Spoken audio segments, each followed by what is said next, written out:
আলাইকুম। বাংলাদেশ বেতার সিলেট সংবাদ পড়ছি রিফাত আরা।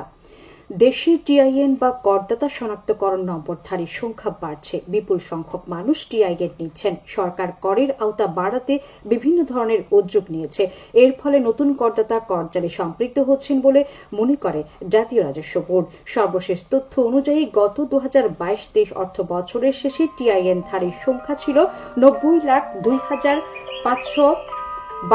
চলতি 2023-2024 অর্থ বছরের জুলাই থেকে 25 এপ্রিল পর্যন্ত টিআইএন খোলা হয়েছে 12,19,524, যা এর আগের বছরগুলোর তুলনায় বেশি।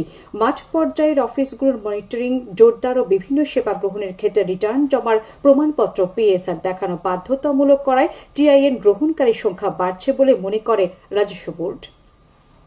মৌলভীবাজারের কমলগঞ্জে আজ থেকে 3 দিনের আয় বর্ধনমূলক প্রশিক্ষণের উদ্বোধন হয়েছে। সকালে বিআরডিবি হলরুমে পল্লী উন্নয়ন ও সমবায় বিভাগের অতিরিক্ত সচিব ড হুমায়রা সুলতানা এর উদ্বোধন করেন। এতে উপজেলার 25 জন প্রশিক্ষণার্থী অংশগ্রহণ করেন। পরে তাদের মাঝে 12,05,000 টাকার ঋণ প্রদান করা হয়। বাংলাদেশ পল্লী উন্নয়ন বোর্ড এ আয়োজন করেছে।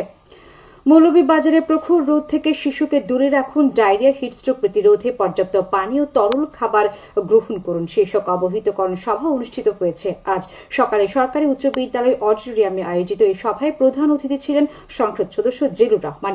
জেলা civil surgeon doctor Chowdhury Jalaluddin মোর্শেদের সভাপতিত্বে এতে বিশেষ অতিথি ছিলেন অতিরিক্ত জেলা প্রশাসক আব্দুল হক ও মৌলভীবাজার পৌরসভার মেয়র ফজলুর রহমান। এতে বিভিন্ন শ্রেণী ও পেশার 5 শতাধিক ব্যক্তি উপস্থিত ছিলেন।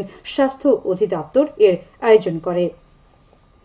প্রবাসী কল্যাণ ও বৈদেশিক কর্মসংস্থান মন্ত্রণালয় সম্পর্কিত সংসদীয় স্থায়ী কমিটির সভাপতি ইমরান আহমদ এমপি আগামীকাল সিলেট সফরে আসছেন। তিনি বেলা 12টায় আনফোরের ভাঙ্গায় নির্মাণাধীন ব্রিজের এবং 3টায় গোয়াইনঘাট ডিসি নন্দীরগাঁও ইউনিয়নের ভায়া জলুরমুখ রাস্তার পুনর্বাসন কাজের অগ্রগতি পরিদর্শন করবেন। পরে বেলা 3:30টায় গোয়াইনঘাট উপজেলা হলরুমে ভুট্টা মাড়াই যন্ত্র এবং বিনামূল্যে বীজ ও সার বিতরণ করবেন। বিকেল 4টায় সমাজসেবা অধিদপ্তরের সামাজিক নিরাপত্তা কর্মসূচির আওতায় প্রণোদনা বিতরণ করবেন। পরদিন সকাল 10টায় জৈন্তাপুর উপজেলা হলরুমে বিনামূল্যে বীজ ও সার বিতরণ করবেন এবং বেলা 2টায় খাগাইল পিআইও ব্রিজ হতে খাগাইল বাজার সংযোগ রাস্তা পর্যন্ত এইচবিবি রাস্তার উদ্বোধন শেষে বেলা 3টায় স্থানীয় সরকার প্রকৌশল অধিদপ্তর কর্তৃক নির্মিত টুকের বাজার মার্কেটের উদ্বোধন করবেন। পরে বিকেল 4টায় কোম্পানীগঞ্জ উপজেলা পরিষদ হলরুমে বিনামূল্যে বীজ ও সার বিতরণ করবেন।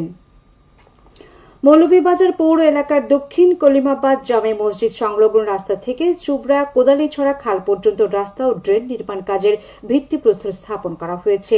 আজ সকালে পৌর মেয়র ফজলুর রহমান এ ভিত্তিপ্রস্তর স্থাপন করেন। পৌরসভার নগর পরিচালনা অবকাঠামো উন্নয়ন প্রকল্পের আওতায় 760 মিটার দৈর্ঘ্য রাস্তা নির্মাণ ও 1320 মিটার দৈর্ঘ্য ড্রেন নির্মাণে ব্যয় হচ্ছে প্রায় 4,11,00,000 টাকা। পৌর প্রকৌশল অধিদপ্তর প্রকল্পটি বাস্তবায়ন করছে। হবিগঞ্জ পৌর এলাকার নোহাটি থেকে উমেদনগর পর্যন্ত রাস্তা ও গাইডওয়াল নির্মাণ কাজ শুরু হয়েছে গতকাল সকালে। পৌর মেয়র আতাউর রহমান সেলিম এই কাজের উদ্বোধন করেন। পৌর প্রকৌশল বিভাগ 1,40,00,000 টাকা ব্যয়ে প্রকল্পটি বাস্তবায়ন করছে। সিলেট ভোলাগঞ্জ মহাসড়কে পাথর বোঝাই ট্রাক ও সিএনজির মুখোমুখি সংঘর্ষে 2 জন নিহত হয়েছেন। এই ঘটনায় আহত হয়েছেন আরো 4 জন। গতকাল রাত 8:30টায় কোম্পানীগঞ্জের গৌরীনগর খাগাইল পাম্প এলাকায় এই দুর্ঘটনা ঘটে। তাৎক্ষণিকভাবে স্থানীয়রা তাদের উদ্ধার করে ওসমানী হাসপাতালে নিয়ে গেলে কর্তব্যরত চিকিৎসক 2 জনকে মৃত ঘোষণা করেন। এবারে শুনুন কৃষি সংবাদ। সুনামগঞ্জে বোরো ধানের বাম্পার ফলন হয়েছে। অন্য বছরের তুলনায় এবছর হারভেস্টার মেশিন দিয়ে অল্প সময়ে ধান ঘরে তুলতে পেরে খুশি কৃষকরা। ইতিমধ্যে হাওড়ে 70% ধান কাটা শেষ হয়েছে।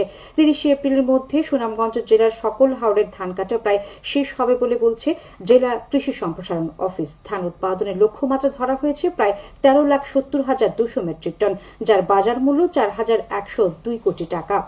খেলার খবর ক্রিকেট। সিলেটের দ্বিতীয় বিভাগ ক্রিকেট লিগের আজকের খেলায় শেখঘাট পাইওনিয়ার্স ক্লাব 8 উইকেটে ব্লু নবাগত ক্রীড়া চক্রকে পরাজিত করে। প্রথমে ব্যাট করে ব্লু নবাগত ক্রীড়া চক্র 23 ওভার 3 বলে সবকটি উইকেট হারিয়ে 70 রান করে। জবাবে শেখঘাট পাইওনিয়ার্স ক্লাব 11 ওভার 3 বলে 2 উইকেট হারিয়ে জয়ের লক্ষ্যে পৌঁছে যায়। আগামীকাল ইয়ং ভিক্টর ক্লাব জালালাবাদ ক্লাবের মোকাবেলা করবে। সবশেষে আবহাওয়া।